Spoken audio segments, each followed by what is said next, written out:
Hey there, fellow fish keepers. It's Mike with the Fish Tank Barn. I'd like to welcome you back to another video.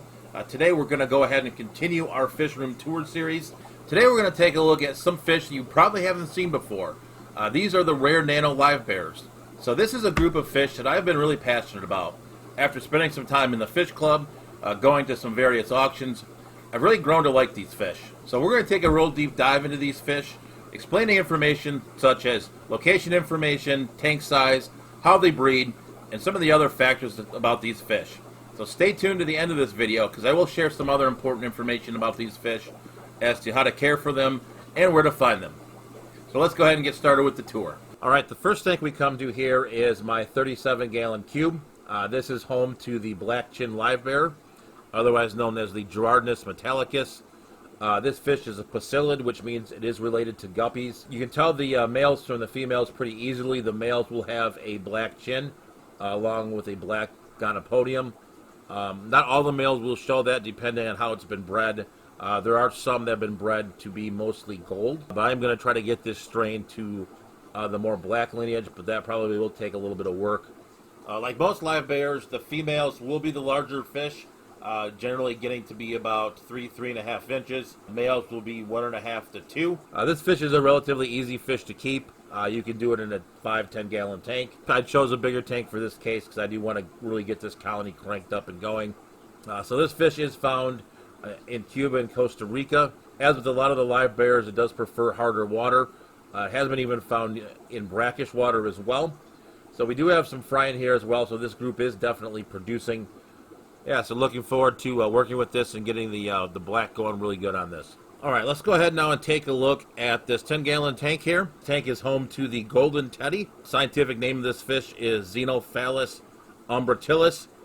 This is definitely a true micro livebearer. This fish only gets 1 inch to 1.3 inches long. Females are generally a little bit larger. This fish is native to Costa Rica. The particular fish you're looking at here are from the Arenal Volcano. This is definitely a good fish for your 10-gallon tank, which is what these guys are in now. So they will drop fry about every 30 days, which is similar to your common guppies. They will drop about 10 to 50 fry after that 30-day gestation period. But this is definitely a little fish that I am pretty excited about. Excited to get some more numbers in here. One thing I did learn with this fish is that you do need to give it some heat. So I do try to run the fish room here without heaters in it. But this is a tank I do need to have the heaters in. Make sure these fish are nice and warm and make sure that they can spawn and breed readily. Fun little fish to put in your livebearer tank that is not your typical guppy, but definitely a pretty interesting fish for sure. The next fish we come to are my Limia perusae. I picked these up in January at the Grand Valley Aquarium Club swap. The location on these fish is the Dominican Republic, La Anzufrada. These are generally found in shallow vegetative water. Some of them can even go brackish. These are generally peaceful fish found in large groups in shoals in the wild. One thing is we should not keep these with guppies just because of the fear of hybridization. So they generally should be kept in their own tank. Temperature-wise for these fish, tropical temperatures, probably 76, 78 degrees would be good. These fish do have the typical 30-day gestation period, generally producing about 10 to 20 fry at a time. And we have been lucky already to get some fry produced from this pair. So this is definitely a fun little fish for your little larger 20 to 29 gallon tank. So one that I'm definitely excited to get out to some of my friends here in the future.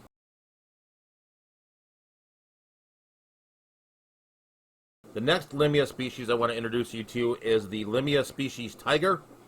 I did pick these up the same place that I picked up the Limia fish up as fry at the Grand Valley Aquarium Club. And they are currently being housed in a 30-gallon tank. This species is generally a peaceful fish, getting about 2 inches long. As we've talked about with a lot of these different fish, it's got the typical 30-day gestation period, producing about 5 to 20 young. Species-wise, this species is still undescribed. It was brought back in the early 2000s from Lake Miragone in Haiti. I have seen some rumblings, though, on Facebook that this fish is actually getting close to getting a species name.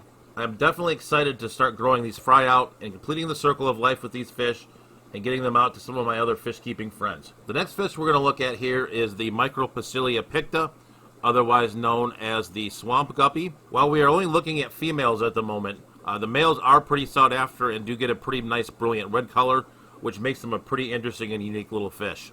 This species is native to quite a few different places in Central and South America, basically from Trinidad to the Amazon River Delta, particularly countries of Brazil, French Guiana, Guyana, and Trinidad and Tobago. This fish will get to about 1 inch long.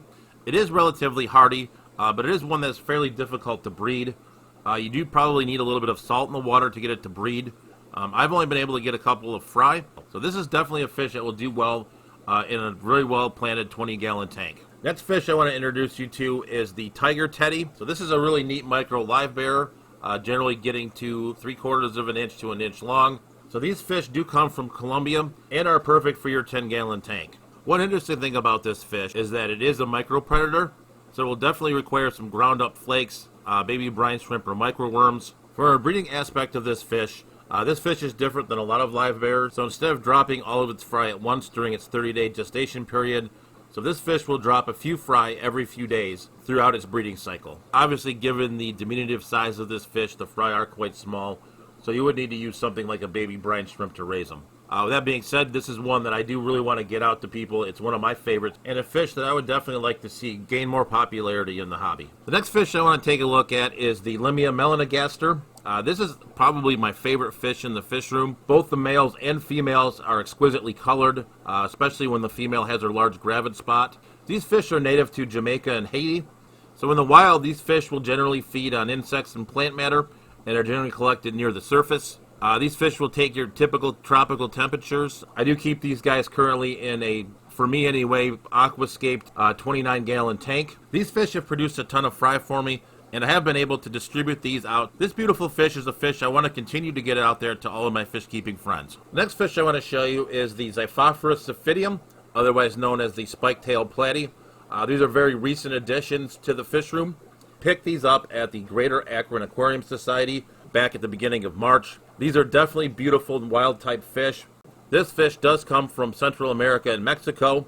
One of the cool things about it is it can be kept cooler, so you can keep it in an unheated aquarium, and some of the places I researched actually recommended it. I am keeping these fish in a 15-gallon tank, and they seem to be doing pretty well so far. This fish will accept a variety of different foods, so definitely one I consider pretty easy to keep. But this is definitely a fish that I'm pretty excited about and pretty interested to see how it turns out here in the fish barn. The next fish we're going to talk about here is the Dwarf Merry Widow live bearer, otherwise known as the Phallicthys Tico. This fish does come from Costa Rica. It's about an inch, inch and a half long. Another great little nano fish for your 5-10-gallon tank. You can see the male sparring here. I currently keep these fish in a 10-gallon tank, but these can go all the way down to a 5-gallon. Like a lot of the other fish here, it does spawn about every 30 days or so. It does produce about 10 to 25 fry. This is really a fun little fish, and another one that I'm really looking forward to getting out to some of my fellow fish keepers in the hobby. The next fish we're going to look at here is the black-finned flasher, otherwise known as the Priaprichthys Nigroventralis. This fish is actually best viewed from above. As you can see here, these are some fry swimming around, and you can see the very pronounced blue eyes. Definitely a pretty cool little species. Not found a lot of information on the internet on this, actually. From what I can tell on this fish, it does get to be about maybe an inch, inch and a half long. It does come from Colombia, so I do have a location for this fish. It is the San Juan River Basin. So you can see an adult male here. Definitely a pretty beautiful fish, even from the side. But this is a really fun fish to actually view from the top as well, almost like a Norman's Lampi Kili. Tank size for this, I would say, based on the experience I've had, I've kept them fine in a 10-gallon. And really a fish I would really like to see gain some more popularity in the hobby. So I really do hope you guys enjoyed taking a look at those fish and learning about something that you may not have seen before. So let's talk just for a few moments here about some of the care requirements that I didn't go over in the earlier part of the video, and some other important information. So these fish are a lot like your common live bearers. So they would take the harder water. Make sure you keep the temperature up generally, unless otherwise specified earlier in the video. So if you're in a place that has soft water, you do want to add some crushed coral, maybe coral skeletons, reef rock, something like that, to keep your pH up and your hardness up. So one other piece of information I do want to cover on this is location information. So it is really important to keep the location information for all of your fish, especially when you get into rare fish like these. So in case someday you could be able to help reintroducing that species back into the wild. I do also want to cover here how to find these fish. So finding these fish is a little bit difficult depending on your local area, depending on the clubs. Some of the recommendations I do have, maybe looking at the American Livebearer Association site, which is livebearers.org. Also checking out your local club, going to some auctions maybe that are not in your area. Also another place you can look is also Aquabid or Get Gills. Definitely those are good resources as well to find them. You can find these fish, but you do have to do a little bit of searching, do a little bit of research. But it is pretty rewarding to find these fish and be able to pass them on to others in the hobby.